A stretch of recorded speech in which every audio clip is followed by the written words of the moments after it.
আমি পুরো রাউন্ডের কাজটা শেষ করে এসেছি। এখন এখানে জয়েন করে দেব, জয়েন করে দিয়ে এই রাউন্ডের কাজটা শেষ করে দেব। তো এখানে আমি যে 3 নাম্বার চেনটাতে এসে এখানে স্লিপ নোট দিয়ে এটাকে আটকে দিলাম।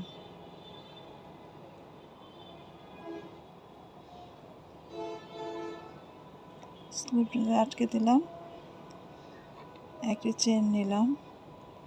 এখন এটার ভিতরে চলে আসলাম, এই যে স্পেসটার ভিতরে এসে একটি সিঙ্গেল ক্রোশে দিয়ে দুটি চেন নিলাম, তাহলে একটি ডাবল ক্রোশে হলো।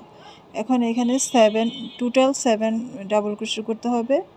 1 ডাবল ক্রোশে হয়ে গিয়েছে, এখন আরও 6 ডাবল ক্রোশে করতে হবে। তো আমি 6 ডাবল ক্রোশে করে তারপরে দেখাচ্ছি। তো এখানে আমি 6 ডাবল ক্রোশে করে নিয়েছি। তো এই রাউন্ডের আগের রাউন্ডে যেভাবে কাজ করেছিলাম এখানেও সেম সেভাবেই হবে। তো এখানে আমি 1 2 3 4 এই 4 নাম্বার, এই রাউন্ডের আগের রাউন্ডে 4 নাম্বার ডাবল ক্রোশের উপরে যে চেনটা আছে সেটার উপর থেকে একবারে যেভাবে সিঙ্গেল ক্রোশে করে দিয়েছি। এখন এখানে আবার এই যে ডাবল ক্রোশে হবে 7 ডাবল ক্রোশে।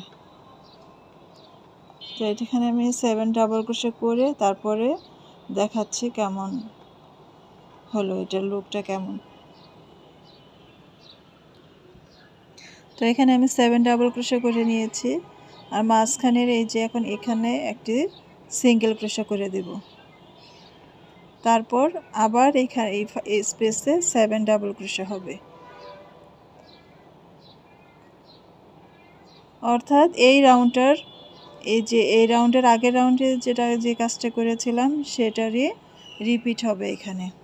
তো এখানে আবার আমি 7 ডাবল ক্রোশে করে নিচ্ছি।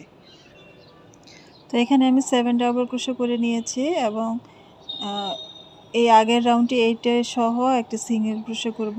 তো 1 2 3 4 এই যে 4 নম্বরে এখান থেকে এইভাবে সুতাটা টেনে নিয়ে এসে একটা সিঙ্গেল ক্রোশে করেছি। এখন এই যে এখানে যে ভি শেপ সেখানে আবার 7 ডাবল ক্রোশে করতে হবে যেভাবে এটা করেছিলাম। তো এখানে আমি 7 ডাবল ক্রোশে করে অফলাইনে করে তারপরে আসছি। এখানে আমি পুরো 7 ডাবল ক্রোশে করে তারপর আসছি। এখানে আমার 7 ডাবল ক্রোশে হয়ে গিয়েছে। তো এখানে আবার এই যে 4 নম্বর স্টিচ থেকে এটা সহ সিঙ্গেল ক্রোশে করতে হবে। তো 1 2 3 4